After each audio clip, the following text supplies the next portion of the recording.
295페이지 제3장 여호와 주권성 찬양. 욥기가 전능성 찬양, 시편이 신실성 찬양, 언약대로 성취하신 신실성 찬양. 그 다음 잠언은 주권성 찬양입니다. 예, 잠언에 서언이 나오고요. 솔로몬의 그 다음 신분을 밝히고 잠언을 가르쳐주는 목적 등을 설명하면서 서언을 6절까지 얘기를 해요. 그리고는 제1절은 지혜 주관의 주권, 잠언서 1장 7절로 9절까지. 이번에 이제 개정판에서 조금 제가 신경을 썼다고 하기보다 왜 발제 신문에 왜 어떤 내용 사건이 있으면 거기에 발제해서 제일 위에 머리 기사로 크게 쓰잖아요. 그걸 발제라고 그러는데, 발제는 비교적 소유격이라든가 토시 이런 것들을 사용 안 해도 잘 의미 전달이 되시더라고요. 그런 걸 생각을 하면서 좀 더 제목을 아주 이렇게 축소해서 글자 한자라도 줄여보려고 노력을 많이 했습니다. 저는 이렇게 제목을 축소를 해서 하는 이유는 정확하게 바른 뜻이 이제 싹 들어가기 위해서. 그 발제 내용이 길면 그만큼 이제 생각이 흐트러져요.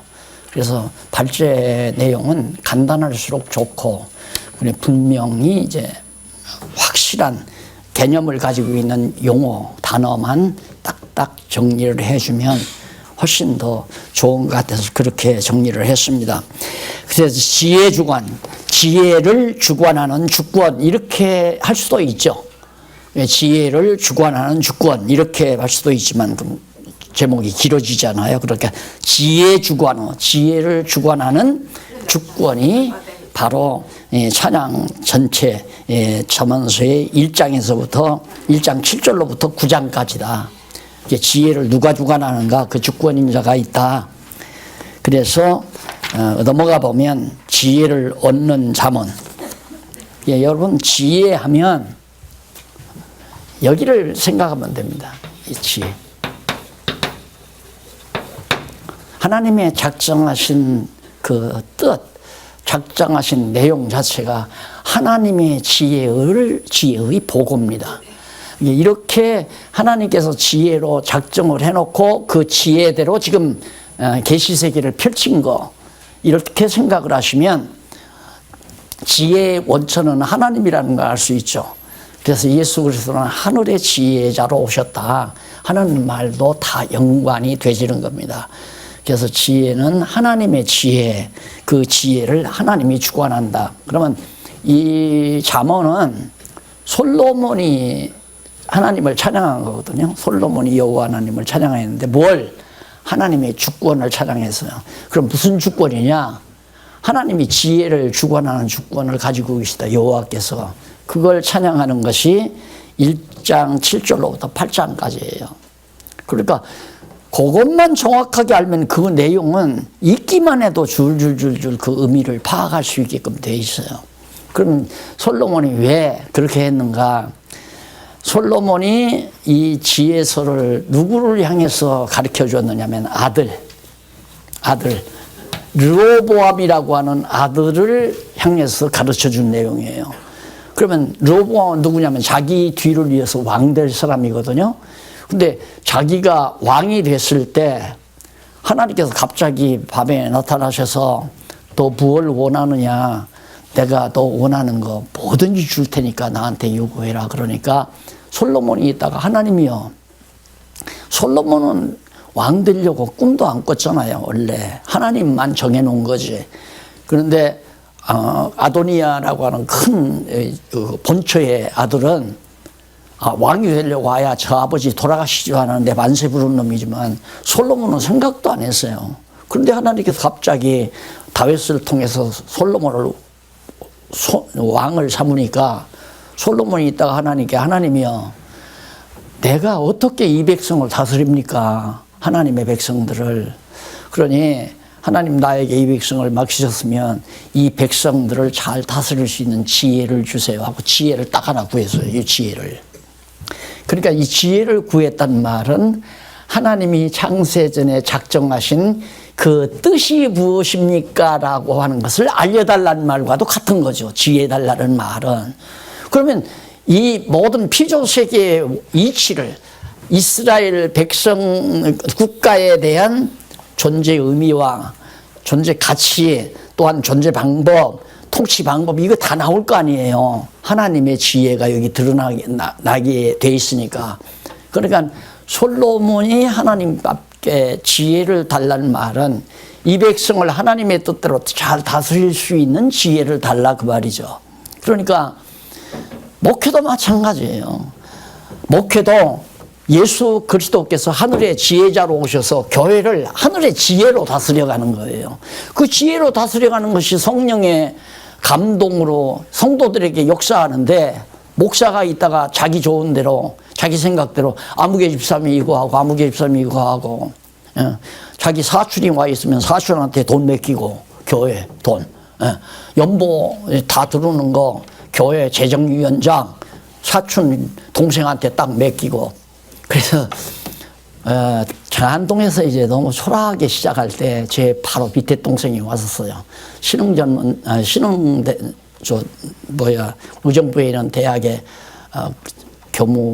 교무처장으로 있었던 동생인데 와서 이제 형님 너무 힘드니까 형님도 돈이 같이 합력을 한다고 왔는데 이따가 보니까 잘못하면 또 뭐 가족끼리 다 해먹는다 할까 봐서 조용히 그냥 사라지더라고요. 그래 늘 마음이 아프죠.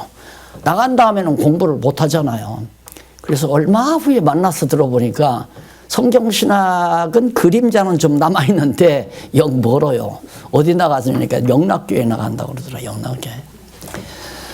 그래서 인간 생각 같으면 친척들이다가 다 이것저것 맡기고 친척한테 맡기고 그렇게 하는 경우들이 많이 있잖아요. 그거 안 된다 이 말이죠. 자기 좋은 대로 교회를 다스려 가면 안 된다. 우리가 성령께서 역사하시는 대로 해야 되는데 문제는 교회가 목적 없는 돈, 그냥 눈먼 돈이에요. 목적 없는 돈이란 말은 눈먼 돈이에요. 눈먼 돈 자꾸 교인들이 열심히 하나님께 갖다 바친다고 내놓으니까 좋은 건 목사가만 좋죠. 쓰는 건 누가 쓰니까 목사가 마음대로 쓸 수 있으니까. 이게 이제 교회 부패의 하나의 실제적인 요인이란 말입니다. 그래서 이건 아니다. 성도들이 각자가 하나님께서 맡긴 재물인데 청직인데 자기의 믿음 따라 쓸 수 있도록 하는 것이 성경적 아니에요. 그러니까 성도들이 감동을 받아서 자기 마음에 소원이 오는 대로 선교회 쓰려면 선교회, 구제하면 구제에, 무슨 방송에 쓰려면 방송, 이런 등등의 자기들이 소원하는 대로 직접 자기들이 참가해서 쓰는 그런 제도가 바로 성경적이다라는 얘기죠. 그래서 그런 지혜가 솔로몬에게 오니까 솔로몬이 그 지혜로 나라를 40년 동안 다스렸잖아요. 그러니까 태평했어요. 지난 마지막 주일날 말했듯이 교회 행정의 마지막 화목하려 평화. 정말 교회가 아주 평온했다 이 말입니다. 평온하다 이 말이에요. 잘만 다스려지면 성령의 뜻대로 다스려지는 아름다운 교회. 억지로 하지 아니하고 소원대로 자원해서 하면은 교회가 아주 평온하고 아름답게 성숙해 간다. 이제 그렇게 해서 빌레몬서에서 결론이 나왔지만 솔로몬도 그 말이에요. 네가 내 뒤를 이어서 왕이 될 건데 너 건방 떨지 말라. 네가 왕이 아니다. 진짜 이 나라 통치자는 창세전에 계셨던 여호와 하나님의 지혜대로 하나님께서 다스려가는 거니까 여호와께서 다스려가니까 여호와만 의지하고 너는 백성들을 다스려라. 지금 그 얘기예요. 쉽게 말하면 전도 잠언서라는 것이. 그래서 지혜를 얻는 잠언 4장까지 나오는데 지혜를 얻는 까닭, 왜 지혜를 얻는가, 그 이유가 뭔가, 재앙이 임하기 때문에. 이 땅에는 재앙이 임하니까 지혜를 얻어야 재앙을 피할 수 있다. 그런 얘기죠. 유혹을 피하기 위해서. 허다한 유혹. 벌써 솔로몬이 내다보잖아요. 너 틀림없이 나 죽은 다음에 네가 왕이 되면 북이스라엘로 많은 열지파 반이 나가면서 너를 굉장히 유혹할 거다. 그걸 음료로 표현해요. 잠언서에서. 음료가 유혹하듯이 너를 유혹하니까 절대 따라가면 안 된다. 그쪽으로 따라가면 안 된다. 그런 주의를 지금 바로 여기 유혹 그 2장에서 잠언서 2장에서 그 다음에 지혜를 얻는 결과, 지혜를 얻으면 어떤 결과가 오는가? 은총과 약속된 축복, 은총이 있고 약속된 축복이 있고 그 다음 형통과 악에서 구출되고 지혜를 지키는 잠언, 지혜를 지키는 잠언이 뭐냐? 지혜를 지키는 방법 5장 6장 19절까지 나오죠. 298페이지 음료의 유혹을 거절해라. 일루로 가자고 하는 거 절대 그거 따라가면 안 된다. 거절해라. 악인의 보증을 거절해라. 타인의 보증을 거절해라. 타인들이 보증을 네가 절대 쓰지 말아라. 왜? 너도 망하니까. 그러니까 예를 들어서 네가 장차 나라가 이렇게 망할 건데 이 사람들에게 보증을 서놓으면 네가 다 책임져야 할 거 아니냐 얘기예요. 그러니까 절대 악인들의 믿지 아니하는 사람들의 보증 쓰면 안 돼요. 형제고 필요 없어요. 보증은 자기가 하나님 노릇하는 거예요. 하나님께서 그 사람을 망하게 하려는 건데 내가 보증을 섰다. 그러면 하나님이 그 사람 망하게 할 때 나도 망하는 거 아니에요. 그러니까 보증 쓴다고 하는 것은 자기가 하나님 노릇하려고 하는 건방진 행위죠. 그래서 이 강의를 했더니만 어느 분이 그냥 목사님 우리 망하기 전에 목사님 강의를 들었어야 되는데 그러고 더라고요. 그 다음 이제 보면 지혜를 지키는 까닭이 이제 패망을 피하기 위해서 음료를 피하기 위해서 지혜 있으면 절대 음료도 피하고 재난도 패망도 피한다. 그런 얘기죠. 지혜를 듣는 잠언, 지혜를 열심히 지혜의 말씀을 그러니까 하나님의 영원한 작정하신 하나님의 로고스 말씀을 잘 듣는 지혜, 듣는 그런 잠언이 나오는데 지혜의 말씀을 들어야 되는 까닭이 뭔가? 그 까닭은 가치가 중하기 때문에 그 가치가 너무 무겁다. 아주 중요하다. 가치가 너무 무겁다. 그리고 최고로 귀하기 때문에. 자, 그러면 여러분 내가 이 성경, 이거 지금 여러분들이 성경신학 공부하고 성경을 해석하는 이 강의 내용을 이걸 가리켜서 여기에서 이제 하나님을 발견하는 것이 성경신학인데 내가 그러잖아요. 탁월하다고. 탁월하다고. 이 탁월하다는 말은 어느 그 무엇도 추종할 수가 없는 거거든요. 추종할 수가 없는 거예요. 이게 탁월한 진리가 되는 이유는 영원전 유일하신 하나님의 지혜가 여기 다 드러난 내용이기 때문에 성경신학이야말로 어느 것도 추종을 불허하는 탁월한 신학이죠. 그래서 이걸 알면 자꾸 그 좀스러운 생각들을 안 해요. 좀스럽다는 말은 뭐냐면 뭔가 박 목사는 이걸 통해서 이름도 나고 목회도 성공하고 부자도 되고 뭐 그러면서 별의별 소리를 다 해요. 그러니까 나도 그래야 되겠다 해서 한 것이 지난날 다 와르르 무너나는 결과가 됐단 말입니다. 만약에 내가 주책이 없으면 나 교주됐죠. 교주되죠. 예. 이것도 그래요. 만약에 내가 지혜가 없다면 이런 일 없죠. 딱 걷어주고 내 이름 앞으로 딱 해서 걷어주면 누가 감히 안 그래요? 법적으로 보장해 주는데 몰라서 그러는 게 아니잖아요. 지혜가 아니니까. 제가 말씀을 가리키는 교사인데 교사가 돈주머니 가지고 있으면 되겠어요? 예수님도 보세요. 그 망할 놈한테 돈주머니 그렇다고 해서 또 이단 뭐 각 은사교회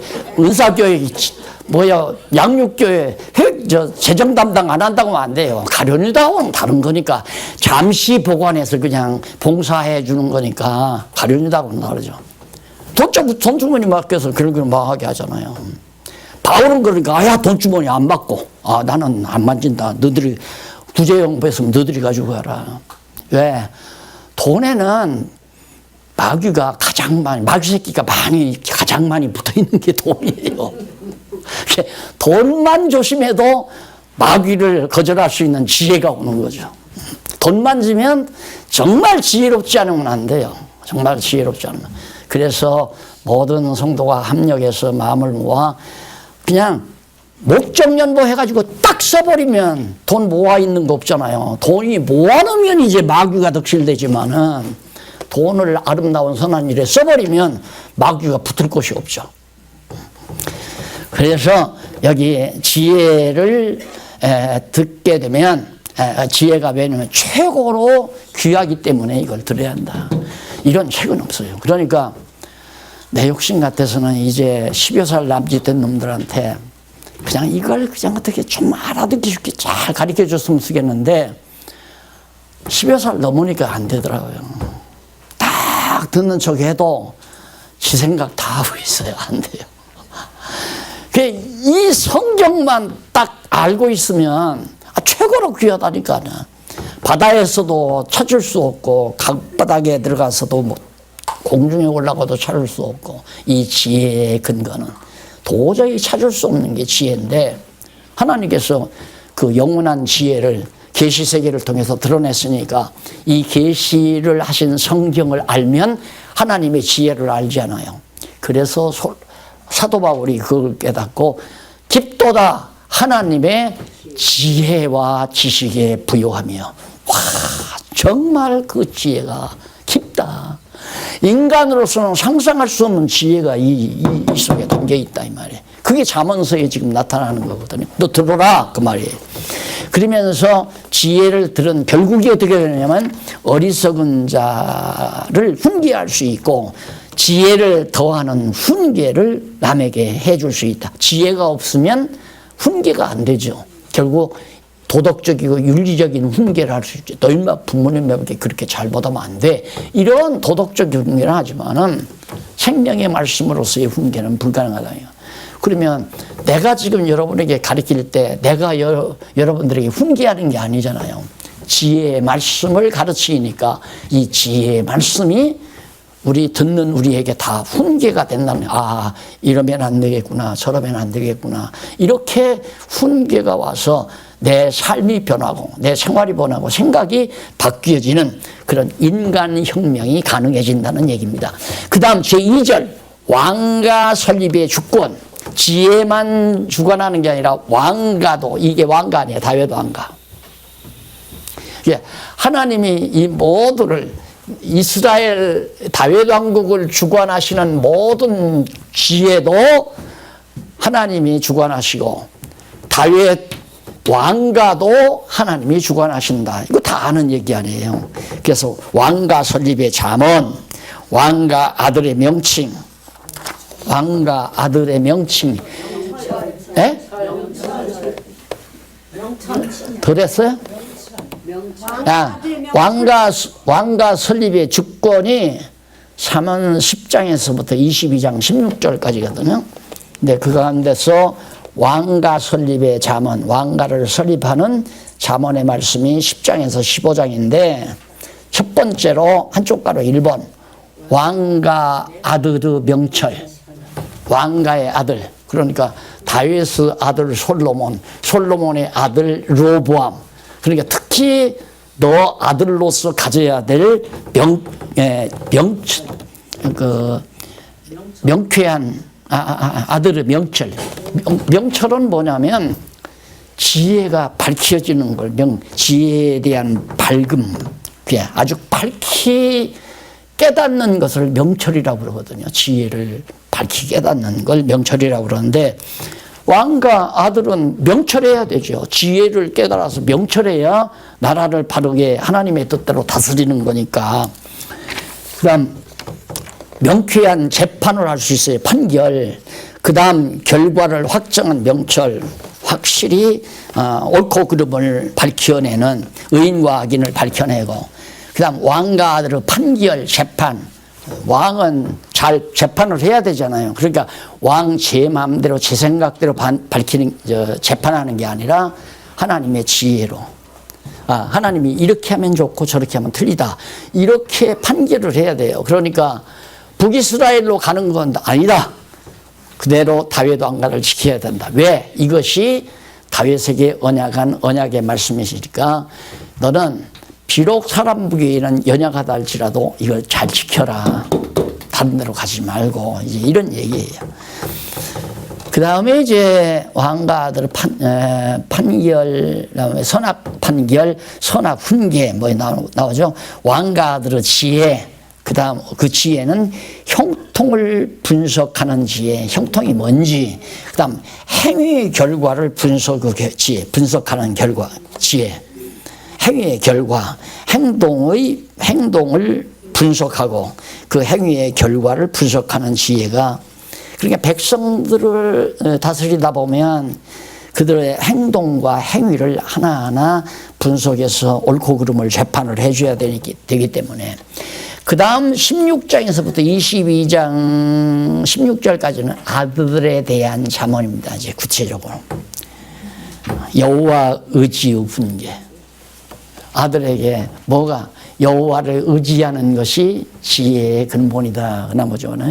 결국 여호와 하나님께서 이 지혜로 모든 일을 작정하셔서 이렇게 계시하시는 것은 바로 여호와 하나님을 계시하기 위해서. 왜 계시하시는가? 여호와를 깨달아 알고 경외하며 섬기게 하려고. 그러니까 결국 하나님께서 이 지혜를 드러내 가지고 오늘 우리들로 하여금 여호와 경외하기를 배우게 한다고 그랬잖아요. 그래서 내가 동요까지 가르쳐 줬잖아요. 누구는 어느 목사님은 그것이 우리 성경신학 교과라고 그러더라고요.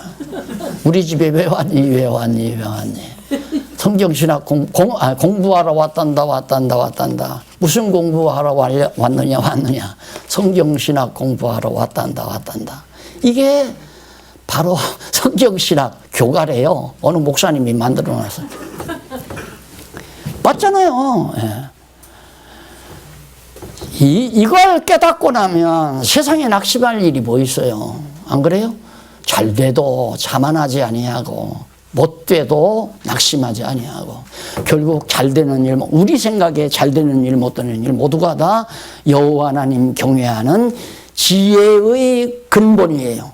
우리가 지혜의 근본이 뭐냐면 여호와 하나님을 경외하는 데서부터 지혜가 이제 뿌리가 돼가지고 지혜로운 삶이 이루어진다는 얘기죠. 그렇잖아요. 그래서 아들에 대한 잠언 가운데 여호와 의지 은계, 그리고 그 가운데 이제 첫 번째가 지혜가 복된 것이다. 지혜가 최고의 복이다. 악행을 경계하고 싸움의 요인을 훈계하고 서로 분쟁하고 싸우고. 왜? 심승본능이에요. 심승본능. 먹거리를 만나면 으르렁대게 돼 있어요. 그러니까 제가 여러분들은 날 뭐 어떻게 생각할지 모르지만 이거 화근이다라고 한 것은 이게 먹거리인데, 육신적으로 먹거리인데, 돈덩어리인데 이게 싸움 안 일어나겠어요? 그래서 이게 화근이다. 그래서 공부 안 하려면 오지 마십시오 했는데도 꾸역꾸역 오더니만 문제를 일으키잖아요. 이 돈덩어리 때문에 이거 돈이 얼마나 큰 돈덩어리예요. 그러니까 싸움이 벌어지는 거예요. 생각해 보세요. 굶주린 사자자들이 산중에서 죽은 노루새끼만 한 마리 발견하면 싸움 하겠나 안 하겠나. 그냥 사정없이 물고 뜯어요. 어림도 없어요. 그래서 이거 화근 덩어리다. 집안도 그렇습니다. 부모가 돈 많이 모아놓고 죽으면 형제 위에 절대 안 합니다. 형제 위에 아니에요. 형제간에 다 싸워요.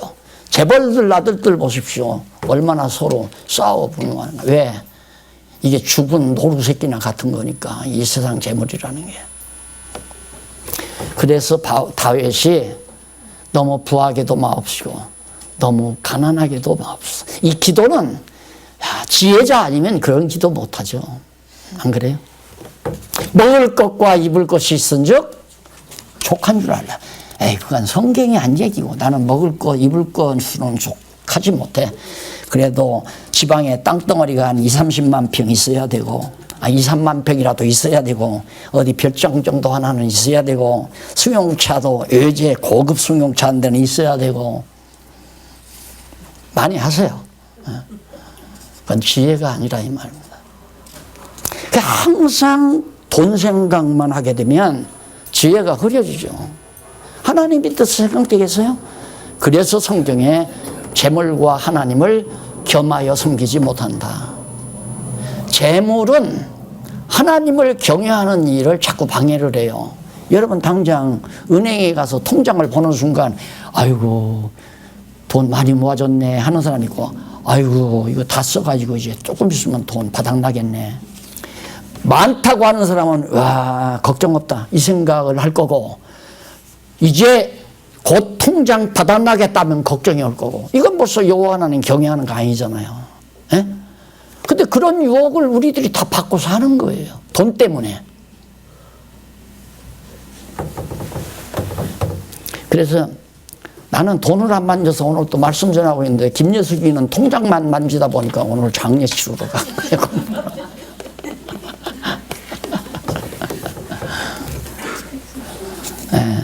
지혜의 중요성을 훈계해야죠. 심판의 지혜, 옳고 그런 것, 옳으면 옳다, 그러면 그러다. 신약에도 그렇죠. 옳으면 옳다, 그러면 그러다. 이에서 벗어나는 것. 옳으니까 옳은 것에 너는 틀렸다라고 남을 지적하고 나를 간수하고 남을 정죄하고 하는 것은 그것은 벌써 하나님 자리에 앉아있는 행위예요. 그러니까 옳다, 그러다라는 말은 해야 되죠. 그렇게 하는 건 옳은 겁니다. 예를 들어서 돈을 그냥 무조건 모아놓는 건 잘못된 겁니다. 목적 있이 내 가지고 쓰는 건 옳은 겁니다. 이건 내가 얘기하잖아요. 그렇게 하고 안 하고는 내가 관계없는 거예요. 내가 내 마음대로 하는 거 아니니까. 그건 내 소관을 벗어난 거죠. 내가 말하는 건 이것은 옳은 거고 이건 그런 것이다. 그렇게 했으면 예를 들어서 나는 아직도 목적 없는 돈을 많이 가지고 있다. 그건 벌써 이거 내가 잘못됐나? 안 그러면 박 목사가 지금 나한테 지금 지적하는구나. 이렇게 말하는 그건 벌써 악령이 틈타는 거죠. 난 그러라고 하는 게 아니거든요. 성경에 옳으면 옳다. 그러면 그러다. 이 말은 분명히 해줘야 된다. 하는 얘기. 그 다음에 이제 제3절 나오잖아요. 나라 통치의 주권. 자, 그럼 보십시다. 지혜를 주관하고, 그 다음, 하나님께서 아까, 나라 통치인데, 왕가를 하나님이 주관하고, 지혜도 주관하고, 왕가도 주관하고, 그 다음, 나라도 하나님이 여호와께서 통치하고, 그것이 잠언서입니다. 그래서 잠언서는 여호와의 주권, 지혜도 주관하는 주권, 그 다음 왕가도 세워 안문을 하고. 그래서 우리가 역대기에 보면 그 아들 계속 안문을 하고 여기서 왕가가 막 사로잡혀 가서 끊기는데 결국은 이어져 가지고 아브라함과 다윗의 자손으로 예수 그리스도가 오셨잖아요. 왕가가 안 끊겼잖아요. 이게 지혜예요. 하나님이 정하신 지혜대로 된 것이다. 이제 성경 그만 강해도 될 것 같은데 이 정도면.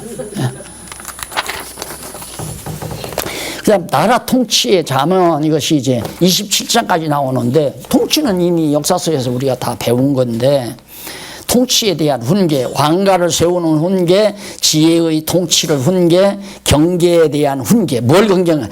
악행의 경계를 훈계하고 악행을 경계해라. 악행의 결국은 악행은 어떤 결국을 가져오는가? 악인의 경계를 훈계하고. 바로 지혜의 말씀은 나를 훈계해요. 이렇게 하는 건 잘하는 일이고 이렇게 하는 것은 잘못하는 일이다라는 걸 이걸 깨닫게 되면 그걸 안다 이 말입니다. 그래서 그건 아니에요. 이건 옳은 거예요. 이 말을 내 말이 아니라 지혜의 말씀이죠. 지혜의 말씀.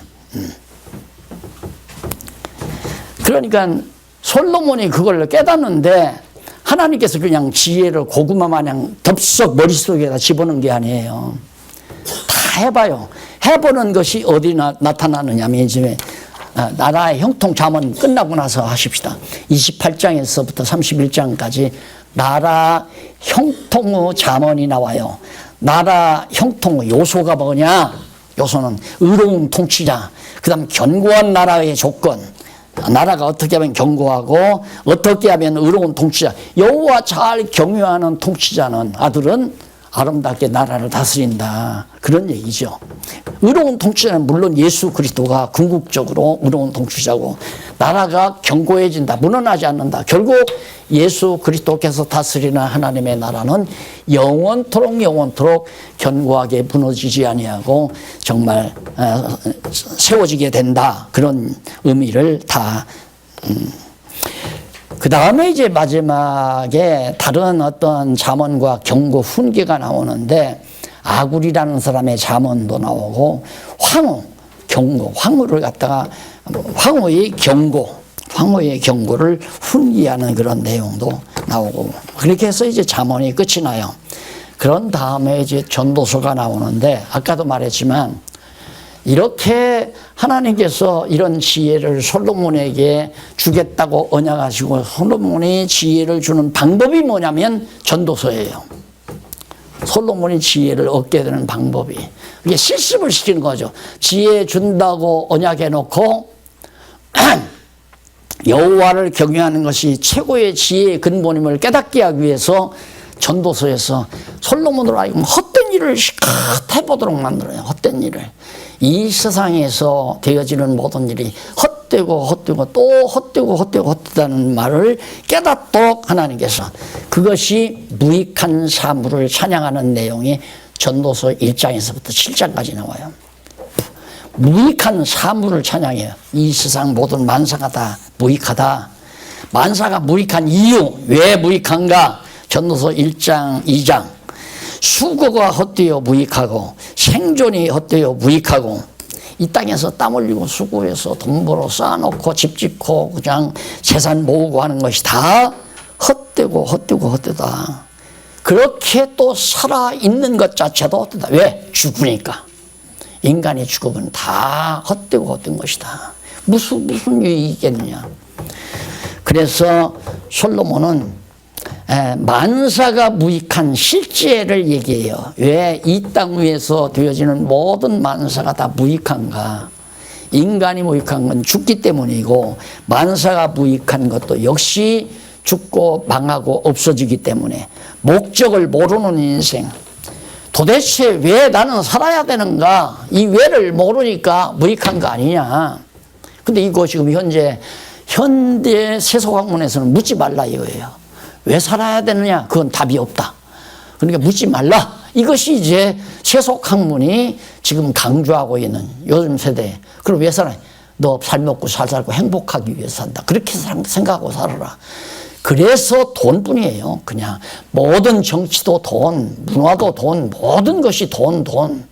그래서 바로 이 돈에 의해서 결국 이 세상이 좌우되는 민심이 또 좌우되는 그게 대통령들 모든 백성들이 잘 먹고 잘 살게 해주면 도장 찍어서 대통령이 되는 거고 그 대통령이 어떻게 잘 먹고 잘 살게 만들어 놔요. 세상 이게 경제라고 하는 것이 전부 톱니바퀴 마냥 뭉고 돌아가는데 재수 없으면 경제가 하락기에 대통령이 되면 그냥 완전히 죽사발 되는 거고 재수가 좋아서 경제가 상곡선을 그릴 때 대통령이 되면 대통령이 잘해서 부자 됐다 이렇게 돼가지고 영웅이 되는 거고 그거 아니다. 그게 솔로몬이 해버리니까 다 헛되더라. 그래서 어느 정도까지 했느냐면 재물로 만족이 없더라. 그걸 깨달아요. 재물을 타인이 다 사용하더라. 솔로몬이 자기 눈으로 보는 대로 마음으로 생각하는 대로 못 해본 것이 없어요. 왜? 돈이 엄청 많으니까 주변 국가들에게 자꾸 조공을 해마다 가지고 오니까 얼마나 부자겠어요. 돈이 많으니까. 그러니까 자기 하고 싶은 대로 육체 소욕에 따라서 하고 싶은 대로 못 해본 일이 없어요. 그러니까 세상 궁녀를 1000여 명을 두고 살았죠. 솔로몬이. 근데 그렇게 다 해보고 오니까 돈으로 황금으로 또 왕궁도 짓고 그 정도면 뭐 대단하잖아요. 그리고는 이제 솔로몬이 이제 탄하는 게 뭐냐면 야 이거 나는 이제 늙어서 죽을 건데 죽도록 나는 그렇게 해서 해놨는데 이 황금집에서 누가 와서 살지 안 그러면 이 돈을 다 누가 와서 쓸지 이거 알지도 못하고 내가 쓸데없는 짓을 했다 이거예요. 자기랑 죽으니까. 그러니까 그런 것도 다 헛되고 헛되더라. 명예도 인기도 영화도 다 헛되고 헛되더라. 그럼 뭐냐? 그런 것들이 다 헛된데 중요한 것은 한쪽 가로 2번에 보면 312페이지 나오죠. 한쪽 가로 2번. 돈보다 유익한 지혜. 이게 돈보다 하나님의 작정하신 뜻, 지혜가 최고더라. 그걸 깨닫게 된 거예요. 그래서 궁극적으로 이 사실을 깨닫고 솔로몬이 이제 목적을 모르는 인생 강정, 내가 만사가 무익한 실제, 인생이 목적을 모른다. 무익한 만물을, 강자와 약자의 경쟁. 이 세상 보니까 가만히 보니까 강한 자와 약자가 경쟁을 하면 강자가 이기죠. 그렇잖아요. 그러니 헛되고 헛되더라. 이러면서 결국 무익한 만물을 찬양하는 것이 7장까지 나와요. 5장 7장. 그래서 만물이 무익한 이외에 재물로 만족이 불가능하기 때문에, 예를 들어서 구제를 할 때 한 달에 50만 원씩을 해줘요. 그러면 그분이 50만 원 받고 감사하냐? 천만의 말씀. 이것도 돈이라고 주나? 주려면 돈 100만 원이나 주지. 그러면 또 돈 100만 원을 줘요. 또 어떻게 해서 돈 100만 원을 주면 이것도 돈이라고 또 주나? 한도 끝도 없어요. 이상은 좋죠. 먹고 살 수 없는 사람에게 단돈 100만 원씩이라도 주면 얼마나 좋은 일이냐. 받는 사람은 만족이 없다 그 말이에요. 재물로는. 또 그러면 한 달에 1000만 원씩 벌어요. 아유, 이거 벌어가지고 언제, 야, 내 친구는 재산이 한 50억 된다는데 100억 된다는데 이건 뭐 1000만 원씩 벌어가지고 언제 나 죽은 다음에 만족이 없어요. 틀림없죠. 만족이 없어요. 그러니 솔로몬이 그걸 지혜를 깨달았어요. 그 지혜를. 만족이 없다. 재물을 타인이 사용하기 때문에 그렇지만은 만사가 다 우리에게 만족을 주지 못한다. 그래서 지혜자 만사의 형통 찬양을 8장에서부터 10장 하고 있어요. 영원한 만사 찬양. 예. 이것은 영원한 게 아니잖아요. 이건 영원한 게 아니죠. 이것은 끝날 거 아니에요. 처음과 끝이 있단 말입니다. 계시세계니까. 영원한 건 저 지혜 아니에요. 이 지혜. 영원한 거. 이건 끝이 없어요. 영원토록 영원토록. 그래서 영원성을 찬양하는 것이 바로 잠언서다. 그런 얘기입니다. 그래서 만사 형통 찬양한다. 아까도 만사 형통한 길 알았죠? 다 우리는 이런 길들이 결국 여기 가는 과정이기 때문에 다 형통한 길이다 그 말이에요. 고난이 오든 정말 환난이 오든 평안이 오든 관계없이 모든 만사가 다 하나님께서 영원전에 작정하신 뜻대로 영원한 나라로 우리를 인도해 가는 과정이기 때문에 형통한 길이다. 잘 돼간다. 그래 누가 자꾸 나를 염려해서 뭘 이렇게 위로한답시고 얘기를 하면 아이고 뭐 걱정하지 마세요. 잘 돼갈 겁니다. 잘 돼가고 있고 또 잘 돼갈 겁니다. 앞으로도 잘 되고.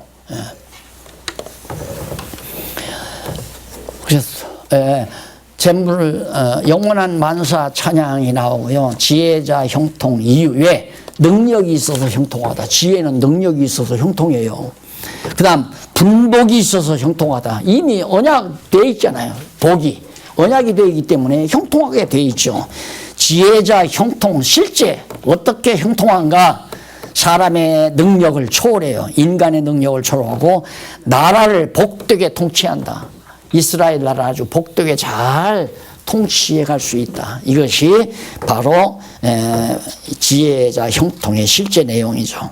마지막으로 11장에서부터 12장 영원한 심판 찬양.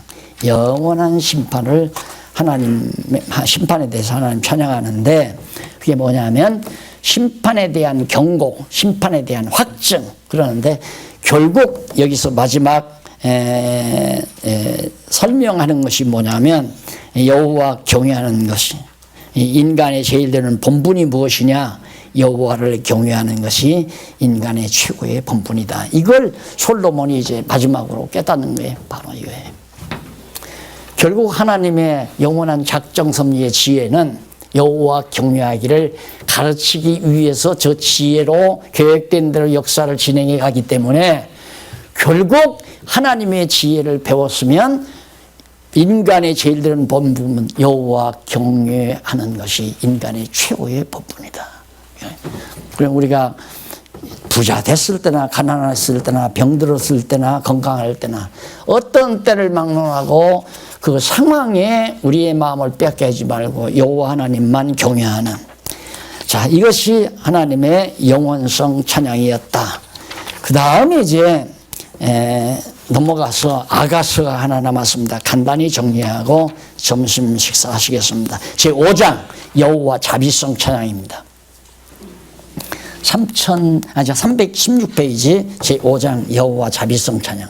첫째, 여호와의 자비성은 조건 없는 사랑의 언약. 나오죠? 하나님께서 이 지혜로 작정하신 뜻에 따라 아브라함에게, 아담에게도 노아에게도 아브라함에게도 아무 조건 없이 언약을 해요. 그러니까 사랑은 조건이 되면 안 돼요. 그러니까 영리한 아가씨들은 남자들이 와서 찝쩍대면서 뭐 자꾸 이제 결혼하자고 신청을 하게 되면 나를 왜 사랑하냐고 묻잖아요. 나를 왜 사랑해? 그럼 얻어 걸리죠. 얼굴이 이뻐서. 그러면 이 다음에 아기 낳고 40살, 50살 넘어가다 얼굴이 이쁘냐? 그때는 버리겠다는 얘기 아니냐? 돈이 많아서 학벌이 좋아서. 진정한 사랑은 조건이 없어야 되는데 조건이 없는 것은 하나님께서 이미 작정해 놓았기 때문에 좋든 나쁘든 결혼을 해야 되게 돼 있잖아요. 하나님이 정하신 뜻대로 결혼을 하나님이 정해놓으셨기 때문에 당신이 사랑스러워서 나는 결혼하려고 한다. 이 대답이 명답이죠. 그렇잖아요. 그러면 신앙이 있는 남자 같으면 근데 그런 남자가 어디 있겠어요? 쉽게. 그 다음 넘어가서 자비성 찬양인데 조건 없는 사랑의 언약. 처음 만남과 결혼. 처음 만나자마자 결혼해요. 처음 만남의 약속. 이게 뭐냐면 하나님께서 이제 이렇게 정하신 뜻대로 백성들을 이루어 가지고 이게 다윗 시대 이때 이제 한 나라를 이루어서 내는데 너희는 내 백성이 되고 나는 너희 하나님이 된다라는 내용도 있고 나는 너희 남편이고 너희는 내 아내다. 이게 나와요. 그러니까 결국은 이스라엘 백성과 하나님이 맹약을 약속을 하는 거죠. 처음 아무 조건 없이 언약을 그래서 사랑하기 시작한 거예요. 그래서 백성들을 당신의 아내와 백성으로 삼으시고 당신은 바로 하나님과 남편으로서의 이스라엘 백성들을 사랑하고 있는 거란 말입니다. 이게 처음 만나서 약속을 하고 처음 혼인 성사, 이게 솔로몬 왕 때 이제 혼인이 성사된 거죠. 얼마나 영화로웠어요. 그래서 솔로몬이 남편으로 되고 그 다음 자기 아내는 술람이라는 여자를 끔찍히 사랑해요. 근데 술람이는 피부빛이 검고 그렇게 잘생긴 여자도 아니란 말입니다. 궁녀들이 많은데 많은 궁녀 중에서 하필이면 시커먼 정말 못생긴 술람이라는 여자를 사랑해서 조건 없이 하려니까 그래서 사랑을 해야 하잖아요. 조건 없이 하려니까. 얼굴이 이뻐서가 아니라 하나님이 정하신 뜻이니까 너는 내 거다 하고 결혼을 했단 말입니다. 그런데 처음 이별과 상봉. 처음에 결혼을 해놓고 또 이별해요. 여기서부터 뭐 이별하잖아요. 그 다음 또 해서 여기서 이별하잖아요. 하나님 이별하고 이방으로 다 흩어져 갔다 이 말입니다. 그리고 나서 2절 그렇게 이별을 했는데도 변함없는 사랑의 성취 아가서 5장에서부터 8장까지 변함없이 하나님이 사랑한다. 그래가지고 신랑을 잊은 신부 하나님께서 백성을 다 잊어버렸죠. 바벨론으로 잊어버리고 아수르가 다 끌어가서 망해버리고 그래서 하나님은 하나님의 백성이 없어요. 다 끌어가가지고 잊어버렸죠. 그걸 이제 이 아가서라는 노래 속에 담아서 하나님의 변함없는 자비성을 노래하는 것이 바로 이 부분이에요. 그래서 신랑과 신부의 상봉 다시 만나잖아요. 다시 여기서 회복해가지고 예루살렘 성곽 짓고 성전 짓고 제사를 드리고 그래서 회복을 했어요, 가정이. 거기 보면 술라미가 솔로몬이 술라미를 만나서 보니까 거리의 남성들에게 완전히 만신창이가 돼버린 거예요. 이 술라미가. 그런 여자를 솔로몬이 다가가서 딱 손목을 잡고 가자. 우리 사랑의 봄동산으로 가서 다시 시작하자. 바로 이것이 회복 예루살렘으로 나를 복귀하는 이 장면을 바로 솔로몬이 장차 되어질 일을 노래하죠. 앞에 되어진 사랑의 언약도 노래하고 이루어진 결혼도 노래하고 이혼해서 나무로 다 갔다가 다시 돌아오는 미래, 솔로몬으로 봐서는 장차 될 일 안에 과거, 현재, 미래를 다 아가서 내용에 담고 있다. 명시 아니에요? 이런 시, 욥 시편, 잠언, 전도에 나타난 시들은 놀라운 게 뭐냐면 여러분 이 이스라엘 민족의 역사 과정을 이게 고난의 역사 점철되어 있잖아요. 아브람 때부터 계속 고난이 반복되다가 반짝했을 때가 이때뿐이에요. 다윗이 대적들을 물리치고 솔로몬 때는 아야 대적들이 범을 못하고 통일왕국 시대죠. 이때만 빤하고는 또 나라가 갈라지고 우상을 섬기고 이방에 끌려가고 가서 포로 생활하고. 근데 이런 과정 속을 바로 어떻게 언약 자손들이 다윗이나 솔로몬을 비롯해 모세 시대 사람들이 그것을 너무너무 아름다운 노래로 승화할 수 있었던 것은 지혜 때문이었습니다. 지혜 때문. 그러니까 사람이 세상을 살다가 보면 가장 견디기 어려운 게 뭐냐면 허무감이거든요. 제 나이 정도 되면은 말이 없어져 버리잖아요. 왜? 의미 없이 내가 살았다. 허무하다. 난 이루는 것도 없다. 명예를 얻은 것도 아니고 족보에다가 무슨 큰 벼슬을 올려놓은 것도 아니고 그거 올려놓았댔자 또 뭐 하느냐 이 말이에요. 그러니까 결국에는 비소하며 사는 거예요. 야 이 새끼들아. 젊은 놈들이 까불면 살아봐라 인마. 인생 별건지 아느냐. 그러면서 비소하면서 말이 없어져 버리고 허무감을 못 견디잖아요. 그런데 솔로몬 이 시대 언약 자손들은 이 정말 형편없는 이스라엘 민족사를 배경으로 해서 욥기와 같은 시편과 같은 잠언, 전도, 아가서와 같은 가장 아름답고 놀랍고 깊이 있는 찬양을 하나님께 돌릴 수 있었던 것은 깊도다 하나님의 지혜와 지식에 부요하며 이것 때문에 그런다 이 말. 그래서 정말 우리 이렇게 정말 함께 모여서 하나님의 말씀 이 최고로 탁월한 하나님의 지혜의 말씀을 같이 듣고 나눌 수 있다고 하는 것은 이 이상의 아름다운 인생의 행복은 없죠. 안 그래요? 불편할 것도 없고 정말 후회할 것도 없고 무미한 것도 없고 사람들이 영리하면 빨리 왜 허무감이 오잖아요. 그래서 40대 50대 이때 되면 벌써 말이 없어져 버리고 멍하다가 정신환자가 되는 경우도 있고 그래서 자살 숫자가 지금 자꾸 늘어난다고 그러잖아요. 해마다 자살 수가 자꾸 해마다 우리나라도 한때 일본도 자살을 많이 했다고 그러죠. 돈 벌어놓고 고급 승용차 타보니까 별것도 아니란 말입니다. 안 그래요? 여러분 비싼 아파트에 가서 살면 별것 될 줄 아니에요? 똑같아요. 그것도. 그러니까 요즘에는 다시 텐트 치고 사는, 텐트 치고 이렇게. 그리고 또 막 가주라만 높은 빌딩 안에다가 초가집을 또 지어놔. 하여튼 정신 나간 인간들이에요. 그 아름답고 우람한 빌딩 안에다 왜 초가집은 왜 지어놔요 또 거기다. 그러니까 이래도 행복하지 못하고 저래도 행복하지 못하니까. 이거라야 행복하죠. 이거라야. 그래야 욥과 같은 아름다운 노래. 내가 하나님을 귀로만 들었었더니 이제는 내가 눈으로 봅니다. 얼마나 아름다운 노래예요. 예. 할렐루야. 여호와를 찬양하라. 그의 인자하심이 영원함이로다. 호흡이 있는 자들아 다 여호와를 찬양하라.